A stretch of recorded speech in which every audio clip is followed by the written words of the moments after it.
আমরা রাসূলুল্লাহ সাল্লাল্লাহু আলাইহি ওয়াসাল্লামের সময় দেখব, মদিনায় ছোট্ট একটা দেশ, ছোট্ট একটা শহর, ছোট্ট একটা গ্রাম, এক মহিলা সালাতের উদ্দেশ্যে বের হয়েছেন। সেই মহিলাকে কোনো একজন ব্যক্তি ধর্ষণ করছে রাসূলুল্লাহ সাল্লাল্লাহু আলাইহি ওয়াসাল্লামের সময় মদিনায়।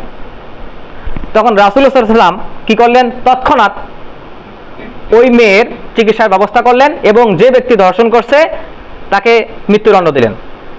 তারপর ওই মহিলাকে বললেন যে ইনশাআল্লাহ আল্লাহ সুবহানাহু ওয়া তাআলা তোমাকে ক্ষমা করবেন। ইহুদি, খ্রিস্টান, বৌদ্ধ, জৈন, হিন্দু এনারা সবাই কি মুসলিম নাকি কাফের? মুসলিম না কাফের? কাফেরকে কাফের না মনে করাও কিন্তু ঈমান ভঙ্গের একটা কারণ। কাফেরকে কাফের বলতে হবে, কাফের মনে করতে হবে। কাফের মানে অস্বীকারী, এটা গালি নয়, এটা একটা বিশেষণ। তাদেরকে দেওয়া হচ্ছে যে ওরা অস্বীকার করে কি? এক আল্লাহকে অস্বীকার করে, এই জন্যই কাফের। এটা গালি না, এটা বিশেষণ, একটা ভালো মন্দ যেমন একটা বিশেষণ সেই রকম। তো আল্লাহ সুবহানাহু ওয়া তাআলা এদেরকে মুসলিমদের শত্রু হিসেবে উল্লেখ করছেন এবং যতক্ষণ পর্যন্ত ফিতনা দূরীভূত না হয় ততক্ষণ পর্যন্ত মুসলিমদের তাদের বিপক্ষে যুদ্ধ করতে বলছেন। এই ফিতনাগুলো কি? মুসলিম রাষ্ট্রে বিশৃঙ্খলা তৈরি করা। কিসের মাধ্যমে? একটা সংঘবদ্ধ গোষ্ঠী, একটা সংঘবদ্ধ দল, একটা কমিউনিটির কিছু সংখ্যক লোক তারা টার্গেট করলো অন্য কমিউনিটির মেয়েদেরকে তারা ধর্ষণ করবে, ফুসলিয়ে ফাসলিয়ে তাদের কাছে প্রেমের সম্পর্ক দিবে, প্রস্তাব দিবে, এরপর তাদের পেটে বাচ্চা দিয়ে ভেগে যাবে, নয়তো তাদেরকে হিপনোটাইজ করার মাধ্যমে, হ্যালুসিনেশন করার মাধ্যমে বহির্বিশ্বে বিক্রি করে দেবে। যদি কোনো সংঘবদ্ধ গোষ্ঠীর টার্গেট এটা হয় তাহলে তারা একটা দেশে বিদ্রোহী কিনা? তারা কি বিদ্রোহী নয়? আচ্ছা, শাসকের বিপক্ষে বিদ্রোহ করা কি রাষ্ট্রদ্রোহী অপরাধ নয়? অপরাধ। কথা বলতে হবে তো, না বুঝলে আমি কেমনে আবার সামনে যাব। তো তারা রাষ্ট্রদ্রোহী অপরাধী, এটা প্রথম কথা। দ্বিতীয় কথা, যদি দেশে ইসলাম কায়েম থাকতো তার মানে তারা ধর্মদ্রোহী এবং রাষ্ট্রদ্রোহী একসঙ্গেই।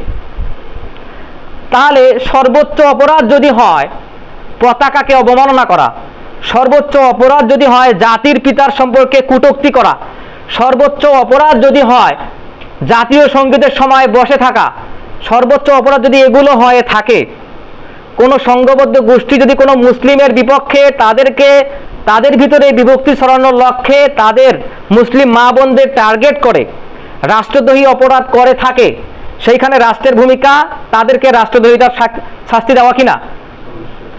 একজন মুসলিমের দায়িত্ব কি? সে রাষ্ট্রের কাজ করবে না, কিন্তু জনসাধারণের উদ্দেশ্যে তার কাজ কি? তার কাজ হচ্ছে যেখানে এই দাওয়াত পৌঁছে নাই প্রত্যেকখানে এই দাওয়াত পৌঁছাইতে হবে যে এরকম একটা সংঘবদ্ধ গোষ্ঠী আছে। তাদের প্রথম টার্গেট মুসলিম মেয়েরা। আচ্ছা, এই বিষয়ে আরো বলি, উদাহরণ দেই, সালাফদের কাছ থেকে উদাহরণ দেই আপনাদের। দেখেন তারা কি কি আচরণ করছেন এদের সাথে। তো আব্বাসীদের অষ্টম খলিফা, তার নাম হচ্ছে মুতাসিম বিল্লাহ। বাইজেন্টাইন সাম্রাজ্যের খ্রিস্টানরা তারা এক মুসলিম নারীকে বন্দী করে। তখন সেই মুসলিম নারী চিৎকার করে কিংবা কোনো চিঠি দিয়ে সেই শাসককে বলেন, ওয়া মুতাসিমা, হে মুতাসিম বিল্লাহ। তাকে আহ্বান করেন কেন? রক্ষা করার জন্য, তাই না?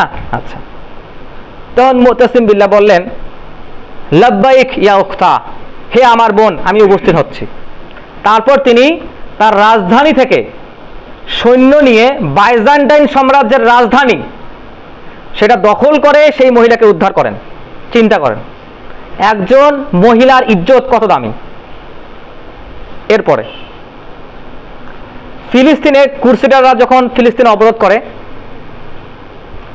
তখন নুরুদ্দিন জিঙ্কি সেখানে সম্রাট ছিলেন এবং কিছু মহিলাদেরকে ক্রুসেডাররা অপহরণ করে তার দেশে নিয়ে যায়। তখন তার উদ্দেশ্যে মুসলিম মহিলাদের চিঠি ছিল, ইয়া আলিল ইসলাম, ইসলাম আমরা মুসলিম, তার বিনিময় হলো আমাদেরকে রক্ষা করো। তখন তিনি জবাবে বলছিলেন, ইন্না লা নানামু আমরাতুম মিনাল মুসলিমিনা তানামু ফি কাইদিল আদু, আমরা ততক্ষণ পর্যন্ত ঘুমাতে পারি না যতক্ষণ পর্যন্ত কোনো মুসলিম মহিলারা শত্রুদের কারাগারে বন্দী থাকে। এটা হচ্ছে নুরুদ্দিন জিঙ্কি রাহিমাহুল্লাহর বক্তৃতা। কোনো মুসলিম নারী যখন বহির্বিশ্বে কারো হাতে বন্দী থাকতে পারে তখন মুসলিমদের অবস্থা কিরকম হতে পারে তার প্রমাণ একটা। এরপর জেরুজালেমে যখন মুক্তি বিনিময় করতেছিলেন, যখন জেরুজালেম বিজয় করেন সালাউদ্দিন আইয়ুবী রাহিমাহুল্লাহ, তিনি সেখানে সর্বপ্রথম মুক্তি বিনিময় করেন মহিলাদের, মুসলিম মহিলাদের মুক্তি বিনিময় করেন।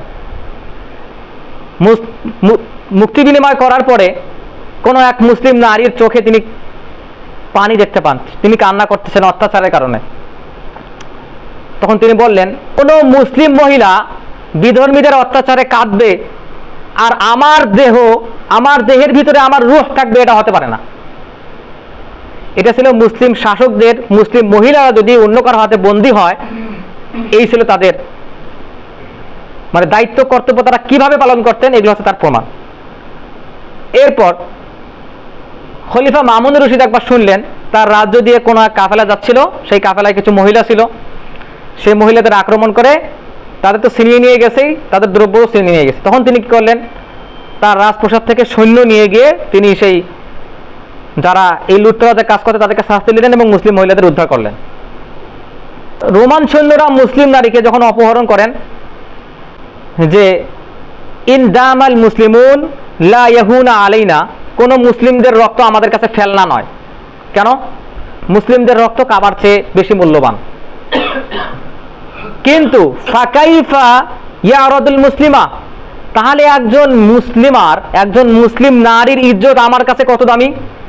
তার মানে একজন মুসলিম পুরুষের রক্তের চেয়ে একজন মুসলিম নারীর ইজ্জতের মূল্য অনেক বেশি। এই জন্যই তিনি এই কথাটা বলছেন।